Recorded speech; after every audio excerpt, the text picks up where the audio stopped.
Good afternoon. It's Thursday, the 20th of October, 2016, just after 1 o'clock. Welcome to UK Column News. I'm your host, Brian Gerrish. With me in the studio, Mike Robinson. And we will be joined by a live video Skype link by Mark Anderson from American Free Press. Well, just a brief comment. It's clearly autumn. We've got some delightful colours on the trees around us here in Plymouth. So that's a real boost to see something wonderful, really. Sun is shining. It seems to be across much of UK, but dear old London is under a little bit of a chilly cloud at the moment. Could that be the onset of war, Mike? Well, we'll find out later on. We're going to start off with Mr. Fogh Rasmussen. And we mentioned this, I think, last week or the week before, the last time you were on, Mark. You had mentioned that you were going to be going to see him speak at the Chicago Council on Global Affairs. What did he have to say for himself then? Quite a lot, Brian and Mike. They welcomed him Tuesday, October 18th. I was there with about 75 people, mostly the upper echelon of Chicago society, some of the you might say normal people, no media visible, and that's always a thing at these CCGA, Chicago Council on Global Affairs meetings. This is of course the American version of your Chatham House, your Royal Institute of International Affairs. Anders Fogh Rasmussen, the former head of NATO, he was the chief of NATO from 2009 to 2014, a former Danish prime minister and a one-time economics apparatchik, had some very considerable things to say.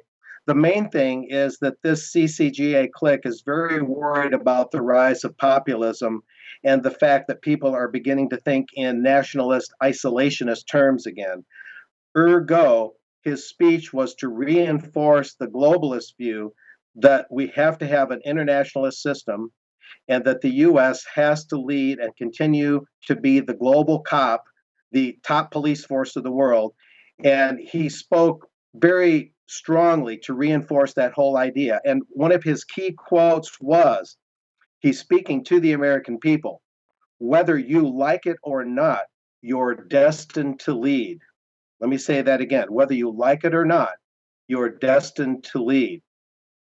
And so there it is, the U.S. must lead and bleed the New World Order militarily, patrol the world in ad infinitum, forever, basically, in a permanent fashion. And he's trying to fasten this onto the psyche of anybody that would think otherwise.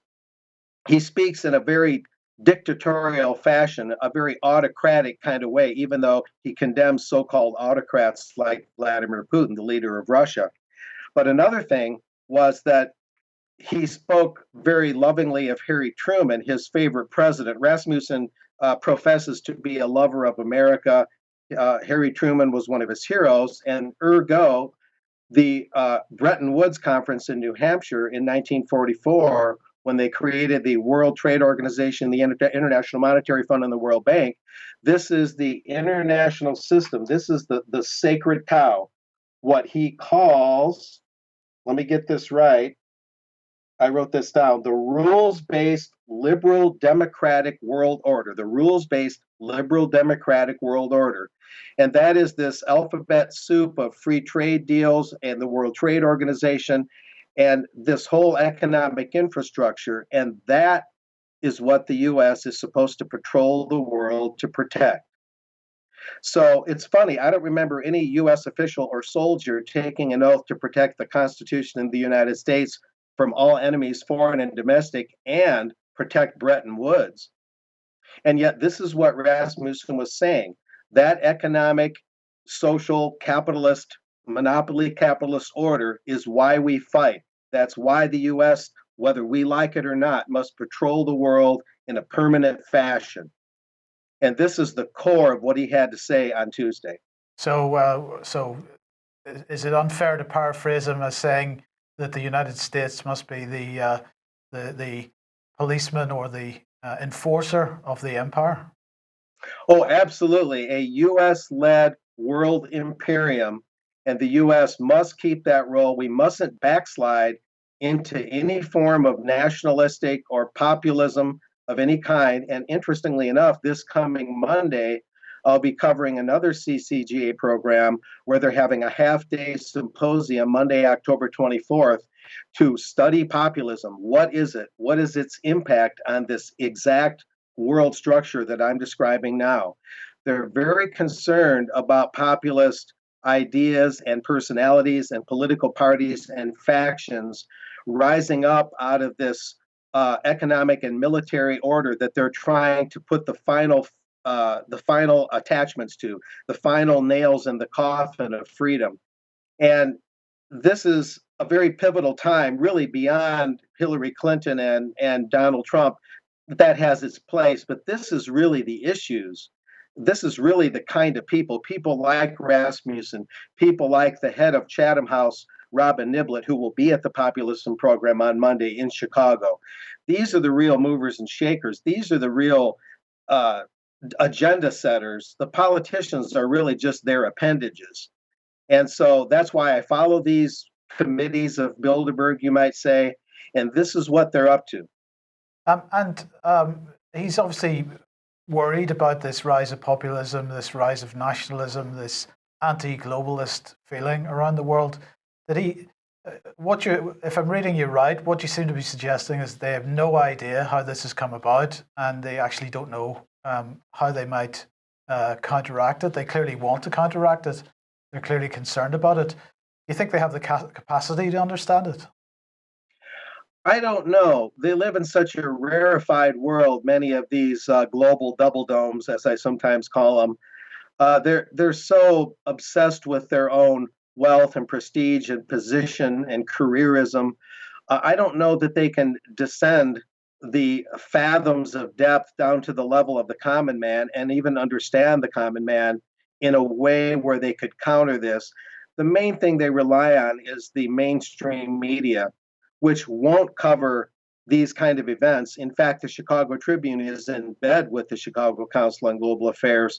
They're an ally of them, not an objective observer like myself and maybe a couple of bloggers that might have been in the audience at Rasmussen's speech. So they depend a lot on the media to keep singing this siren song of, the U.S. must lead this imperium. We must protect what grew out of Bretton Woods.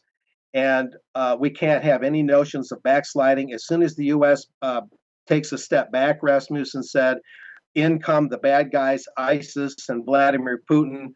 Wherever the U.S. steps back, there's a vacuum created, and these are the kind of distasteful personalities and autocrats that fill the void. It's a constant peddling of fear under the guise of the U.S. and the West being the arbiters of freedom and justice and democracy. Yeah. But in fact, that's largely not true. And I'm not saying Russia is a bastion of freedom. A lot of people get us confused when we say these things. We're being objective here. We're not going to just because we live in the West, we're not just going to call them angels either. We're trying to sort this out objectively. Yeah. Mark, often people say to us, give us some good news amongst all the things that you report. Tell us something that's good. And really, there's a lot of good buried in what you've just said. This comments that these people, immensely powerful people working at the highest levels of the US, of government systems across the world, access to immense media and money, and they are struggling at the moment because despite all their best efforts, they're not managing to suppress very ordinary people who are starting to wake up to what's going on, and they're using their own means to get this information out. So by this panic almost in these people, we're actually seeing that the simple pushing out of the truth, exposing what these people are doing, is very damaging to them, and in turn, they don't know how to deal with it. That's a good point, Brian. That's exactly right. When they appear rankled in a genuine way, you know that somebody's pushing the right buttons in the alternative media, in some of the alternative parties, and just everyday people. Brexit, at the very least, is a sign that they don't like. It may not have much substance. It may not succeed like we've reported here, but the basic signal that it sends, they don't like. And they marry that with Donald Trump. They don't like what he stands for, although Trump could be a Trump card and kind of a spoiler and not necessarily be for real in the way people hope. But giving him the benefit of the doubt for now, they don't like what that signifies. There's offhand remarks made at these CCGA meetings about Trump, little snickers and little laughs under people's breath.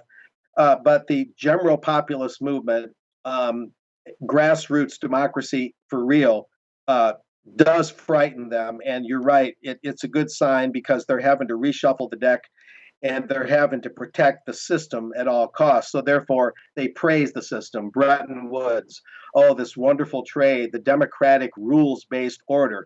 Rules written up by whom? Rules for the benefit of whom? Let's be honest here. Saul Alinsky rules is what we're talking about. The locking together of these historical facts, the role of Saul Alinsky in Chicago, the fact that we've had the now chief executive of Common Purpose, Julia Middleton. Where does she say she started her route to spreading future leaders in Britain? That all started with her work in America. Then she's alongside Demos.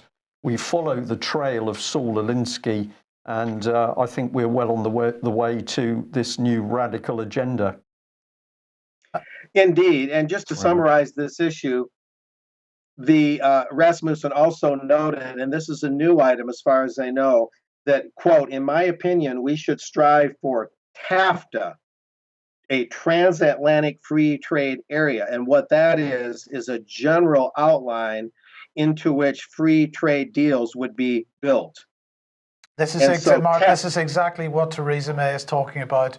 Of course, since TTIP is such a tainted brand, in the transatlantic sphere at least, they're looking for a new brand for it. But Theresa May really wanting to roll that free trade model out across the world.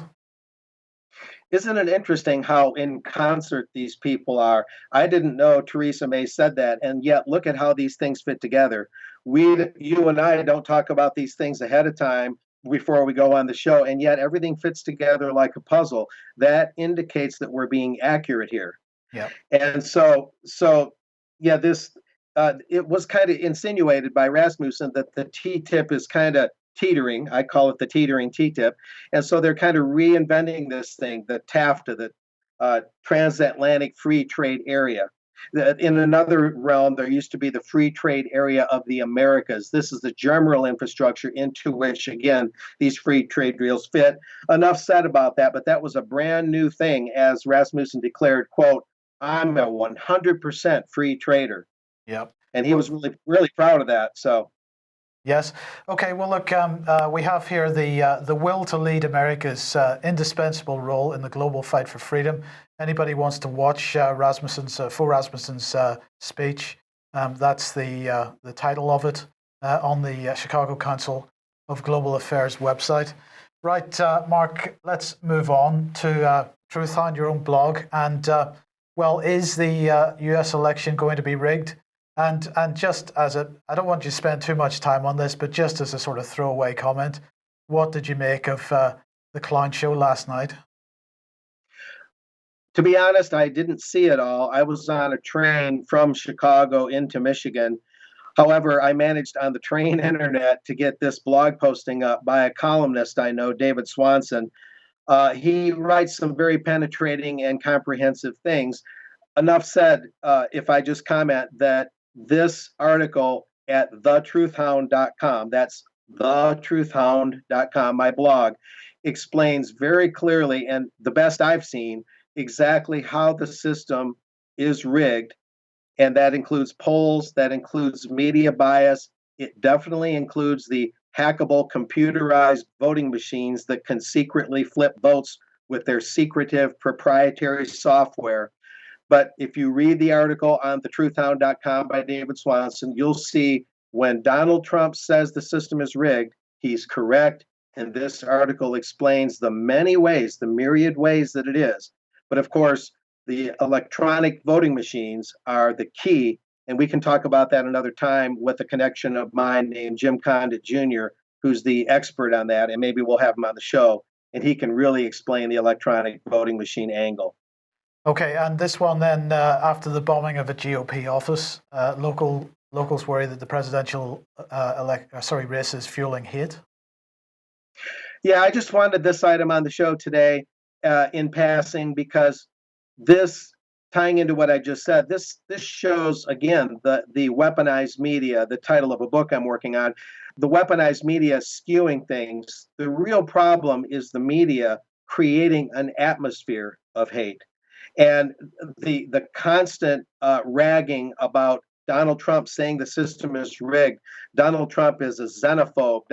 Donald Trump is a misogynist. He hates women. He hates minorities. He hates crippled people. And they keep stirring the pot, the racial pot. And the media creates this atmosphere of hate. And then you end up with somebody throwing a flammable substance through a window here of a Republican office in North Carolina, reacting to this media-fed hate, which, of course, tends to affect those people that have weaker constitutions and are more prone to violence. But this is what we have. And I believe that's Vice Presidential nominee Mike Pence looking through some of the burned wreckage. And this is just a sample of what this media-inspired atmosphere of hate can create. And I think it was just worth noting, so this item doesn't get buried by all the hoopla in the wake of last night's debates between Clinton and Trump. So this is just an example of what we're getting here. Well, of course, that's not the only example of it, because you've got all the black-white hate being pumped up by the media in the United States at the moment. And in this country, we're getting the Brexit-related hate being pumped up.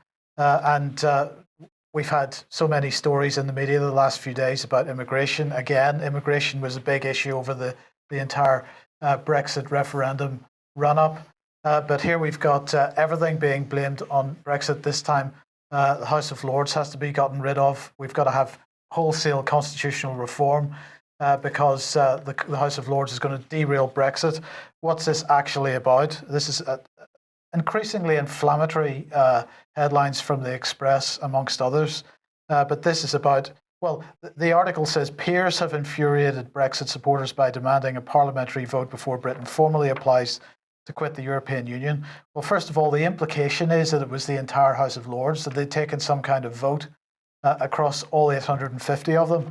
And in fact, that was nothing of the kind. It was simply a report from the House of Lords EU Committee, which is 18 members of the House, and they had suggested that there should be a vote in Parliament on Brexit. Now, of course, actually, if there was an effective UKIP, if there was an effective anti-EU campaign or an effective or even an effective public that were actually engaged with their MPs, we wouldn't have to fear a vote in Parliament on this issue, because MPs would understand how we all feel about it, and we'd probably find that the result would replicate the referendum, actually. So there's a number of issues here. One is the suggestion that we throw the baby out with the bathwater and get rid of the House of Lords, because 18 of them has called for a vote in Parliament over this. But the other issue is just taking a step back and asking ourselves the question about a vote in Parliament and the risks of that, and what our role is in making sure that, should there be such a vote, that the right result comes about. The Brexit vote has caused huge problems, Mike. Of course, you led the statement that the whole thing was going to be pure theatre anyway, but nevertheless, that vote was carried through. It's causing panic. So if we take from Brexit, and let's go into Britain's military, bring in the BBC, because this is just an astonishing article by the BBC. Russia's naval task force, this is the Russian task force around a small carrier that's been coming down, it's come down the Norwegian Sea and the North Sea, and to go through the Channel, through into the Mediterranean, and to stand off Syria. But Russia's naval task force, power play or just theatre? Well, they're very big on putting up the ships. And if we take a little look at what's being said, why is Russia enhancing its naval presence of Syria now? The answer is part capability and part theatre. So those naughty Russians, they're into pure theatre, nothing that the West gets up to, David Cameron or Theresa May. This is just theatre and posturing. So there we are. Russia's naval activity is a display, a demonstration of Moscow's capability, and it retains ambitions to play an overseas role. From what you've said, Mark, Russia's not allowed to play because it's not part of this new world rule-based governance system. So naughty Russia, you're not going to be allowed to play. And here we go. Tensions with the West are high. Diplomatic efforts to resolve the Syria crisis have failed. There's been talk in Washington about exploring potential military options. Well, too right there has, because we've even got as far as Hillary Clinton saying we should more or less press the nuclear button and solve the problem. Russian reinforcements help to consolidate its position and make West's military action probably unthinkable. Now, I just want to highlight here that the photos are attributable to the Norwegian armed forces. And I regard this as very significant, and we'll show you why in just a minute. But let's focus on the author of this report. Here he is, Jonathan Marcus. We're saying it's propaganda. So he's pointing a finger at the Kuznetsov. He says it's a 26-year-old ship. It rarely goes anywhere without a naval tug, just in case it breaks down. So a total smear against the Russian military capability. So we thought we'd just point out to him, but Britain's latest Type 45 warships can't actually go to sea due to engine defects in warm water. Yeah. But he doesn't mention those at all. He then says this: it'll also be the first combat test for Russia's MiG-29 warplanes. Russian carrier-borne aircraft are launched not by catapult as in the US Navy, but with a sort of ski ramp. So he's taking the mickey out of the Russians. Well, let's have a look at this. We've got the F-35, which is not even at sea with the Royal Navy, suffering engine fires. I believe it did manage to fire its gun a couple of months ago, but engine fires and they're melting, apparently. Yeah, but it didn't fire its gun while it was in the air, so no, it didn't do the two things at the same time. It was on the ground. So let's highlight this little dig with a sort of ski ramp. Well, where did the ski ramp came from? It came from the Royal Navy. And here's Britain's latest aircraft carrier, HMS Queen Elizabeth, with the ski ramp, but our aircraft carrier's not at sea. This is treason by our politicians and senior members of Britain's armed forces, because the public is not being given the full picture. And then it says these are rare outings for Russia's big ships. Indeed, this will be the aircraft carrier's first ever combat deployment. So probably the Russians should have brought the ship out before, because according to Jonathan Marcus, we need a bit more violence in the world. But hold on, if this is its first ever combat deployment, does that not give us a clue about Russia's intent? Absolutely. Well, this man is a joker. Have a look at him on LinkedIn. Have a look at his Twitter page, a joker. But I've added at the bottom that, of course, Britain's aircraft carriers, the two new aircraft carriers, are not even operational, and they were covered in scaffolding till 2016. But the BBC thinks that it would be a good thing to snigger at the Russians. So let's look at this. There's a better picture of the ramp. It's our ramp. In fact, the Russians took over the idea, and the Americans were originally using steam catapults, which was a British idea in the first place. Sorry about this blatant pro-British propaganda, Mark, but we just got to get the point home. And what did David Cameron do with Britain's aircraft carriers? He scrapped them. So David Cameron knew apparently what was coming, but he scrapped British aircraft carriers. He also scrapped the Nimrod maritime patrol aircraft. These are the aircraft that would have been tracking that Russian fleet. They would have been taking the pictures, they would have been monitoring all the communications and the electronic transmissions. We don't have any of these aircraft, and that is why the pictures have come from the Norwegians, because they do. And then what did Cameron also scrap? He scrapped all of the Harriers. This was our operational carrier fleet. 72 Harriers scrapped. Well, they were sold to the Americans, and here they are operational in the desert. But they were sold for the price of one F-35, Mike. Yeah. So this is treason by the British government. And why? Well, it's been David Ellis from Strategic Defence Initiatives who's been putting this together. This is why, because if we go to the Royal Navy's very own web page, what does it talk about? It says that Royal Navy sailors have had to go on board the American aircraft, the USS Harry S. Truman, to be trained. We can't train our own guys because we don't have the equipment at sea. And they've had to go, surprise, surprise, to the French aircraft carrier, Charles de Gaulle, an aircraft carrier which has a reputation for barely being able to steam 2 meters without breaking down. They are supposedly training Britain's carrier crews. So this is malfeasance in public office. We've got mod media lying to the British public. We've got senior retired officers from the Royal Navy and the other services refusing to tell the British public the truth.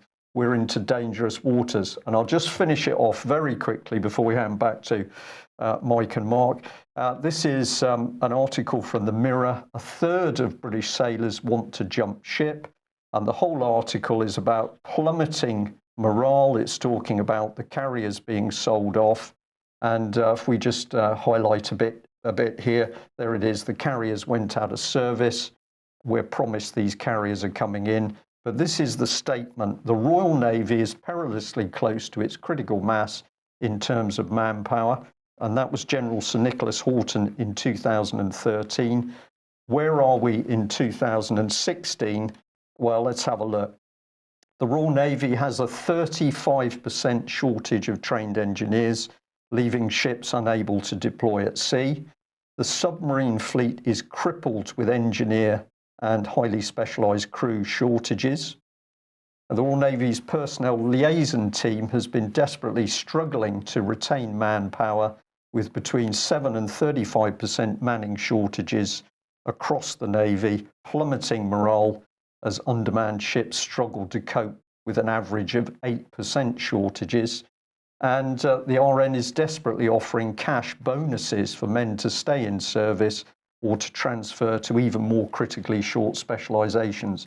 So they're paying out lump sums from 5,000 to 17,000. And we understand that some personnel, I believe associated with the submarine service, have had £35,000 one-off payments to get them to stay in. And of course, what is buying loyalty doing? It's further damaging morale so that ultimately even more people are leaving. But the BBC doesn't want to report this. The BBC simply wants to say, well, let's point a stick and have a bit of fun at the Russians because they've decided to deploy. Well, it wasn't just the BBC, and I've just found this headline absolutely the most offensive of any of them. This is war in capitals, according to the Express. Putin sent largest fleet of Russian ships since Cold War to Syria. And the implication of this and a whole bunch of other mainstream coverage of this, they were really pretty apoplectic about it, is that somehow Britain being in the way, as it were, and Russia having to sail around us, so this is somehow a threat to us. And of course, they reinforce this notion that Russia is there to carry out the war, continue the war in Syria, and that it's a humanitarian disaster. Well, let's just remember that there's currently a ceasefire in Aleppo, and the Russians have set up 4 live webcams on the humanitarian corridors. They're continuing this cessation in the bombings in Aleppo while they allow as many people as possible to get out of that area through the corridors. There are live webcams to watch that happening. But we mentioned a couple of days ago the fact that these corridors were being set up. We mentioned the fact that rebels, shall we call them in inverted commas, were being allowed to leave with a rifle in hand, with their families in tow. They're being allowed to leave. They're being taken to Idlib when they do leave, and that any that remain might be at risk. Well, in fact, Reuters today has mentioned that a NATO diplomat who refuses to be named has said exactly the same thing, that this Russian naval deployment, which is on its way to Syria, is there because the aircraft carriers carrying fighter bombers.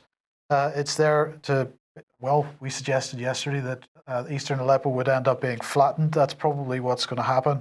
But the bottom line here is this is not a direct threat to Britain, despite what the Express and others imply. Inflammatory headlines such as "This is war" it's just ridiculous. Well, some people have commented that if you actually look at the fear that it induces into the public in UK, it's a terrorist act by the newspaper itself, yes. Which is an interesting point of view. Right, we'll just mention this before we speak to Mark again. Of course, over the last couple of weeks, Boris Johnson has been, well, he was speaking at in the House of Commons. If we can just put this one up, please, Theo. He was speaking in the House of Commons, and he was also speaking to the Select Committee the following day during the emergency debate.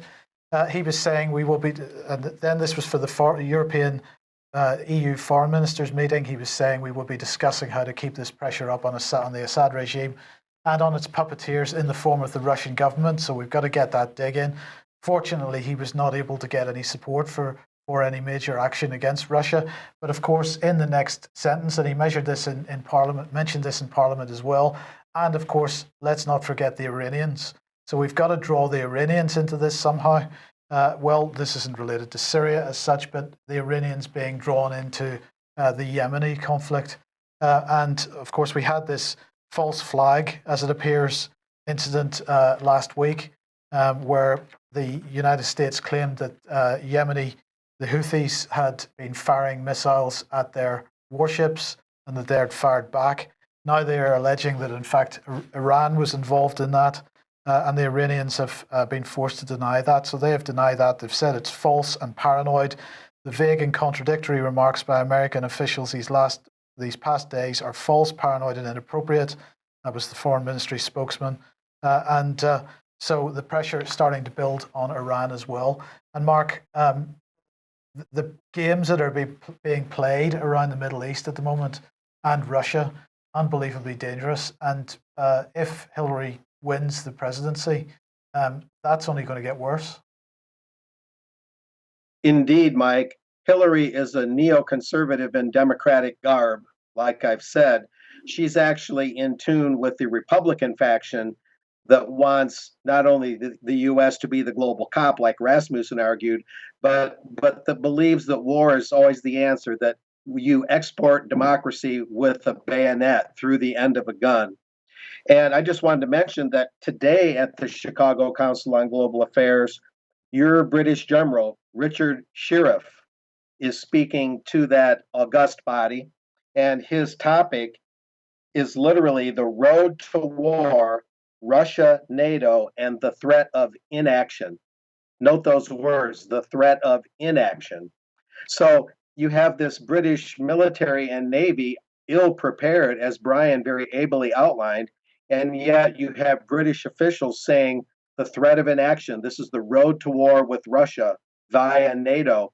So this is another indication why the U.S. must lead the world imperium, because apparently the U.S. must keep up their Navy a little better, the ships and the equipment and whatnot. The British military has been compromised probably so it can be absorbed into the EU army. And this is the picture we're seeing. Everything fits into place. You got to keep dying on our behalf. Well, that was the point I was going to make. If you watch what happens on the world stage, British politicians stand up, they start the rhetoric, and in the case of wherever it's going to be, Iraq or Libya or Syria, it's British politicians that start the warmongering. David Cameron, classic example, Tony Blair. But who takes the real casualties? Of course, the real casualties are always the American services, and I see exactly the same thing. So we've got this British general presiding. I haven't even got going on the state of the British Army at the moment, a disaster area, no disrespect to the men and women serving, but this is the outrageous duplicity of senior British officers who are carrying on as if we have major armed forces capable of engaging in major action overseas. This is not the case. And so he gives this warmongering talk. Who is going to pay the price with a body count? That's going to be American armed forces. So I I find these people despicable, and we are clearly seeing British senior officers in the military living in their own reality. They're into leadership, they're into transformation. Why is he giving this talk? On what basis? Is it part of his terms of reference to get involved in this political way? I think this is outrageous and very dangerous stuff. He's promoting a book, Richard Sheriff, at the Chicago program today under this provocative title that I just mentioned. To give a little humorous frosting to the cake we're describing here, the F-35 that you mentioned that overheats and barely works is a U.S.-made plane. Many of those are being shipped to Israel with the record $38 billion that the U.S. approved well into the future for Israel. But it's almost like this Samsung phone thing where the Samsung phones just kind of blow up in your pocket or melt.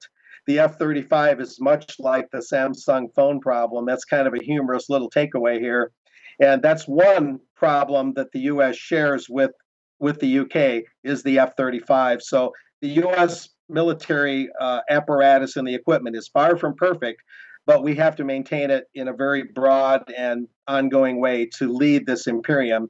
As Rasmussen warned us, we must never give that up. So it's kind of humorous, though. It's the F-35 being much like the Samsung phone. So okay, here we go.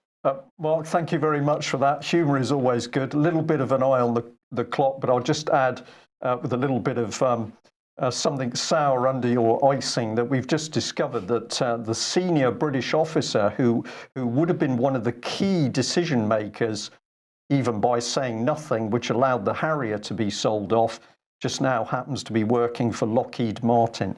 But no conflict of interest there at all, Mike. Not at all. What are we going to do about this? Well, it's educating people, helping them to understand what's going on. So we're saying if you've never been to a British Constitution Group event before, the event on the 19th of November this year, reasserting the rule of law, is going to be major. Yeah, that's the point, reasserting the rule of law, not reasserting the rules-based economic whatever they want to call it. Indeed. And we're starting to focus on our speakers. Vanessa Beeley here, what a lady, has been into Syria at great risk to herself in order to get the truth out about what's going on.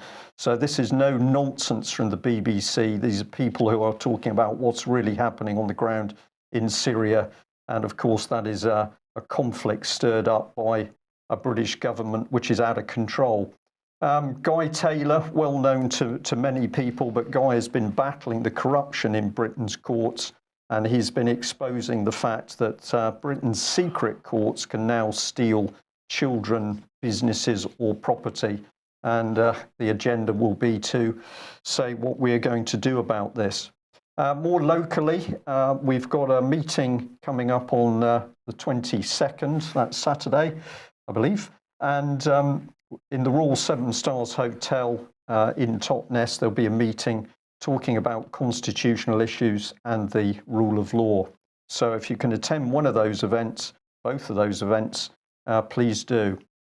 Key theme for the UK column is if you want to understand what's happening politically, you must understand that the establishment, the political elite, are involved in the abuse of children, and hence there must not be any proper protection for children. I'm going to ask for help with this article because it was sent through to us with a little comment. You need to research this. I've had a quick look at it, and what it seems to show is that child protection is to be privatised. And of course, once it is privatised, it means that the public has no way of questioning those companies who are supposedly going to protect children. I suppose we should say for our listeners, the headline on that is New Law Will Let Councils Opt Out of Child Protection Rules. Indeed, and that's an independent headline. Well, have a look at this. I've got to say, this really turns me sick to the bottom of my stomach. But as a result of pleas made by Cliff Richard, the head of the Crown Prosecution Service, Alistair Saunders, has decided to completely change the way the law works. So Cliff Richard has had a secret meeting with MPs and peers, private meeting in Parliament. Have you had a private meeting at all with any peers and MPs in Parliament, Mike? No. No. So the average person can't even get in to see their MP. Cliff Richard simply goes into Parliament and has a private meeting. Sorry, Theo, just pop that one back up. The key point here is that Alison Saunders is the very woman who has imprisoned a child abuse victim whose only crime has been to stand up and try to identify the people abusing children.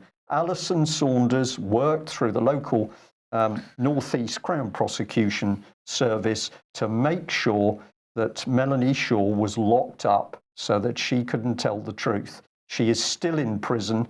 Meanwhile, a celebrity minces into Westminster and has a little private discussion, and Alison Saunders says, oh, well, we don't want to name anybody who's rich and famous. So here's the man, photograph taken, arriving at this secret meeting, big grin on his face.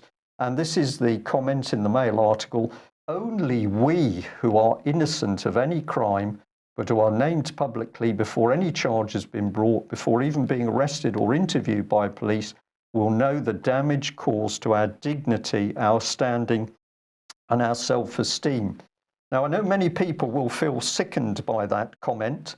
And I've already said that the fact he's able to have a meeting and change the way the Crown Prosecution Service works is outrageous. But let us remember, it was the BBC that effectively was tipped off about the operation from South Yorkshire Police.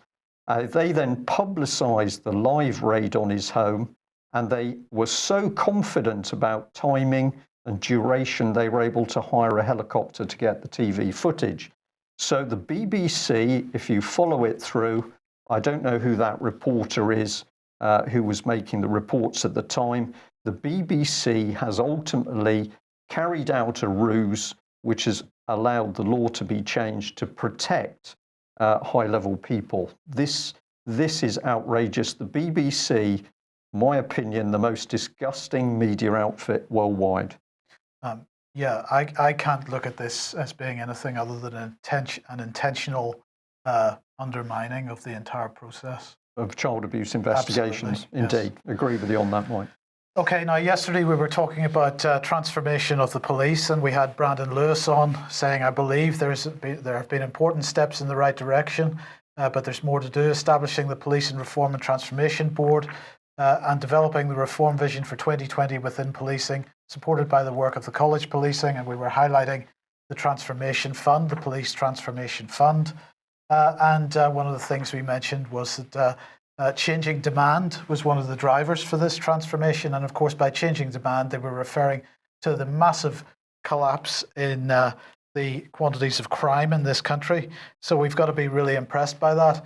And they also said that the situation was so different to what it used to be that we've got to reimagine the whole system and not incrementally reform the system. But as I say, crime changing, because we've got collapsing crime on the streets and really digital crime is the really important thing now, but collapsing crime on the streets.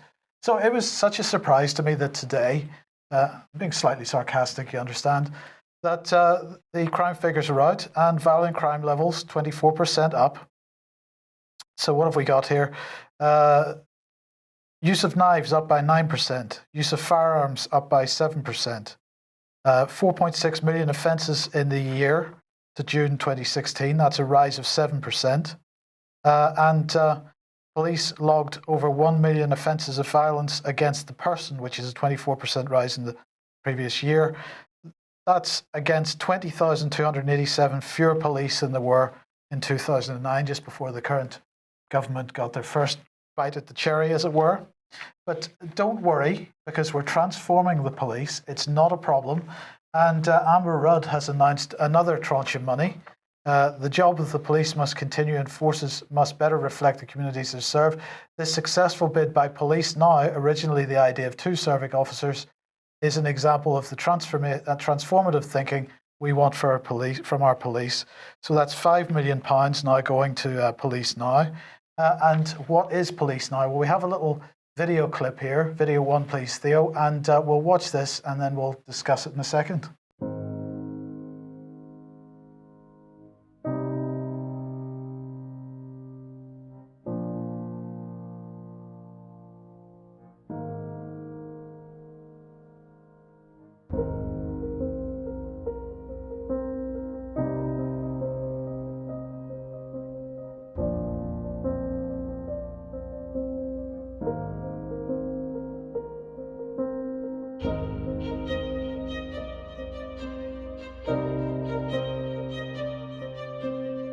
These streets where we live, these cobbles, these lines of turns and corners under our feet, they are ours to own. They are not home to fear, let's be clear. No place for hate, no home for crime. These are our streets where families and children thrive. Brothers and sisters, sons and daughters, not gangs and drugs on our street corners. The vicious circle can be broken, of sons like fathers and mothers daughters. These streets are our lives, our stories told. We make them what they are for the young and the old. The night is not our enemy, the turn of the day, a new time for excitement, a new place for play. Influence for generations in this moment now. Be in tune with society, in tune with these streets. Be proud of this work, be proud of our feats of positive change and transformation. Be ready for tomorrow in these streets of our nation.